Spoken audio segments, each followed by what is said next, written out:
Hey guys, I'm back with a really casual in-between video. I wanted to try and make something a little less produced so I can have something to upload without breaking my body for once. A regular, more produced video will be coming, but I thought this would be a nice little experiment. For those of you that are new here, welcome! I'm DarkTeaTime, and my pronouns are they, them, and I'm going to talk a little bit about my gender as it's something I haven't really talked about yet on my channel. Or anywhere, really. It's something I famously don't like to talk about, so here goes nothing, I guess. For as long as I can remember, picking a gender when creating an account has always filled me with existential dread. Picture this, a little DarkTeaTime staring blankly at the chunky early 2000s computer monitor, trying to make a Gaia Online account, heart pounding, filled with anxiety, trying to figure out which option was the right choice. I'm a girl, right? Everyone tells me I'm a girl, everyone sees me as a girl, she and her are the only things anyone would ever call me.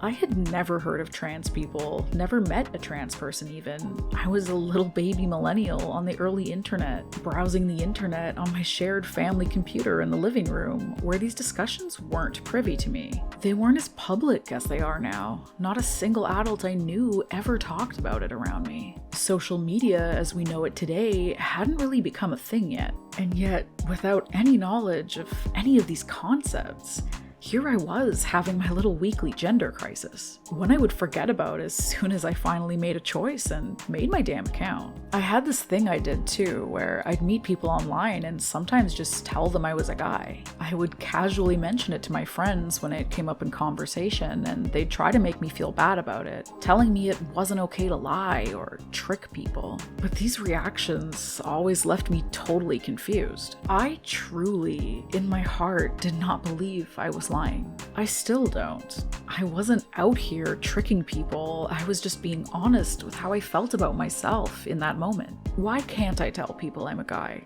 I am. Well, until I'm not. I remember this one encounter I had on an online game that no longer exists. It was called AWOL Now. Looking at screenshots of it now is so funny to me because I thought it was so cool and it looks so dorky to my adult eye now.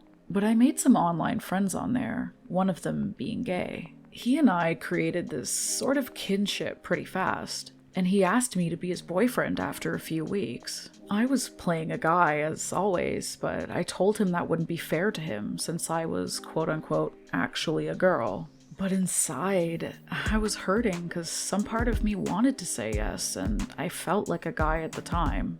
And he told me I was boy enough for him.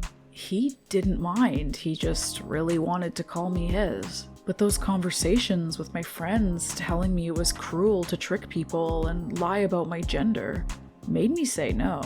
And I broke his heart. And I broke mine too.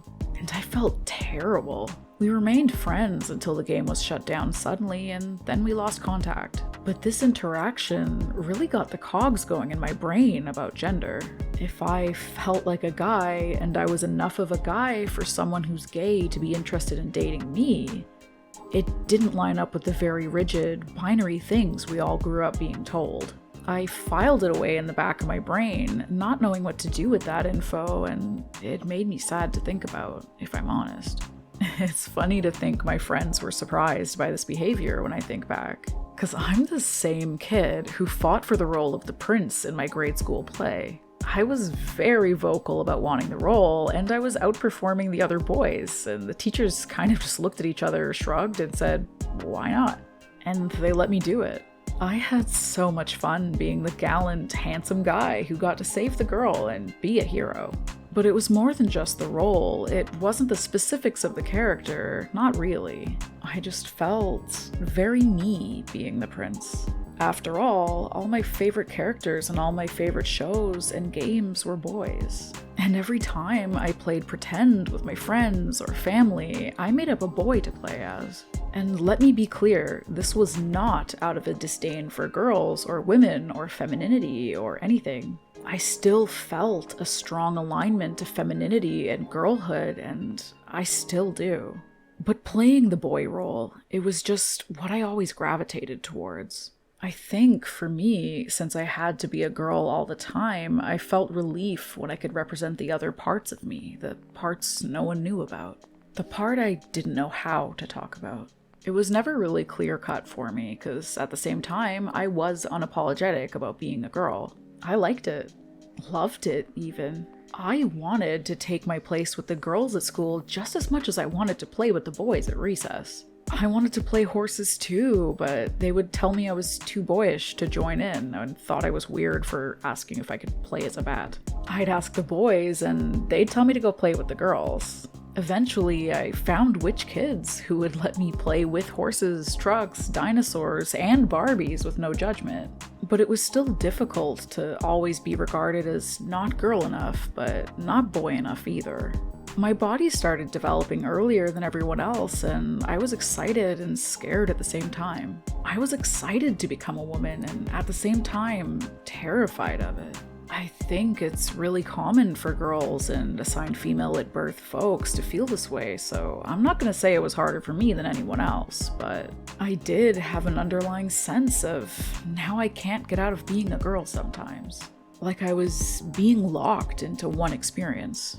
And while some of that feeling was really rooted in how I would be treated by society going forward, like most girls going through puberty, I was also at the same time wishing I could be a boy sometimes for no other reason than I felt like one every now and again. Which was confusing as hell, some days looking in the mirror and perceiving myself as a boy regardless of my physical appearance. But most days I looked and I saw a girl. And more than anything, I wished I could just be normal, which is weird for me as I've always been the proud freak of every group. Like I've said in previous videos, I'm the type that wears my otherness as armor. But this kind of othering, it was different. This kind of othering felt wrong because no one understood or knew but me. There wasn't a single person I could talk to about it that would understand. The first time I told a therapist about it in my teen years, they laughed in my face and described every little thing about my feminine appearance to me between laughs, and told me there was nothing I could ever do to be like a guy if I tried. It was humiliating.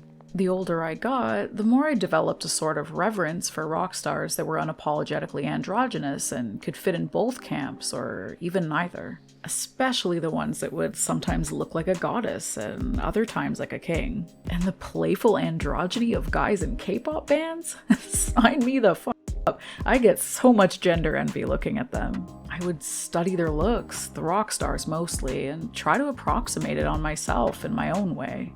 I remember distinctly feeling a sort of bliss sometimes when I couldn't tell my own gender when I looked in the mirror, or when I looked like both sides of the spectrum simultaneously. Having a quote-unquote female body, but having a pretty boy's face.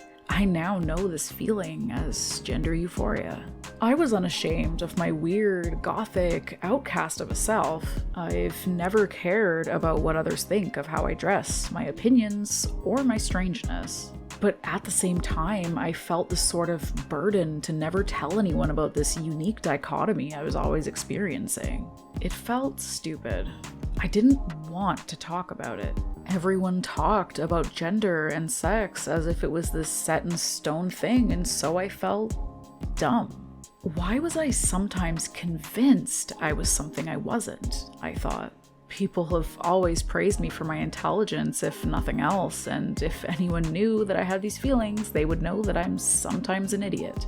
At least, that's how it felt to be the way that I am at that time. That kind of narrative plagued me for most of my life. Like an undercurrent I tried my best to ignore, but it was always there in some capacity. Even when I became an adult and came out as asexual and bi-romantic, I was then surrounded by fellow queer people who would casually express their disdain for people like me. I remember one friend saying something like, "Real trans people know themselves. It's such an embarrassment when these weirdos come out and expect us to respect that they can't make up their mind. Call them he one day and she the next. It makes our community just look so stupid, you know?" And I'd laugh nervously and agree like, yeah, that's really stupid. And I just felt like disappearing. I've heard the same sentiment echoed all throughout my life within the queer community and outside of it, too. I shoved it down further and further. I was lucky that I felt like a woman more often than a guy, because in those times, I could be real. No one would ever take me seriously as a guy. I had been told this again and again. I thought going through periods of intense gender dysphoria every now and then was a normal thing that everyone experienced. That's how closeted I was. And then I went through one of the most difficult phases of feeling like a guy for 3 months. Everything felt wrong. The way I did my makeup normally made me want to scream. My body looked wrong to me every day. Being called she/her was like having a really annoying itchy tag at the back of my neck like an ill-fitting t-shirt. I felt terrible, and I was terrified. I remember crying and wondering if I was going to have to transition, but that thought scared me, because most of the time, I loved my body. I didn't want my friends and family to know I was trans. My parents are really progressive, but they had trouble wrapping their heads around the whole trans thing at the time. They'd sometimes say really upsetting things about trans celebrities or coworkers at the time, and I know they didn't mean it or know any better, but it made me feel more hopeless. And then one day, I felt like a woman again, and I just pretended the whole thing never happened. I didn't want to talk about it, ever, to anyone. But a year or two ago, I read a book called The Impossible Girl by Lydia King. The main character is a woman by day, but by night, she lives her life as a man. They described how by day she was poised, yet sassy, and by night she would knock your teeth out if you looked at her wrong. She was the beautiful woman and the dashing bad boy all at once. Putting myself in her shoes was exhilarating, and for once, being a walking contradiction felt beautiful. I started having dreams at night of wearing a binder, presenting masculine, but in a pretty boy, rock star kind of way. I dreamt of going out and living out in the world like that, being seen as a guy, and it felt so right. And in other dreams, I dreamt I was my usual feminine-aligned goth self. Genderfluid. Suddenly that word was popping up a lot in my brain, and I wasn't associating it with shame anymore. Then I discovered Dorian Electra, an unapologetically gender-fluid pop star, and all the pieces were coming together. With the Impossible Girl opening up that door and Dorian Electra blowing the door right off its hinges, I finally felt like I was coming home. I started a hidden Pinterest board of exactly the kind of guy I wanted to be, the kind of makeup I wanted to wear, the kind of clothing I thought would make me feel positively handsome. And slowly, I started to accumulate a new collection of clothing that has its own special little place in my wardrobe. I made it my mission to finally alleviate the gender dysphoria I was suffering with during these periods of masculinity. I was determined to manufacture myself some much-deserved gender euphoria for that sad, neglected little part of myself. And after much thought, I decided to adopt they/them pronouns. Gendered pronouns like he or she, my feelings toward them change constantly, and it's always been that way for me. Some days I absolutely adore being called she, her, and some days I abhor it. But whether I'm feeling like a woman, a man, or neither, or both, they, them is something that encompasses all of me. It was a step I needed to take to start loving all of me, not just the one part society allowed me to love.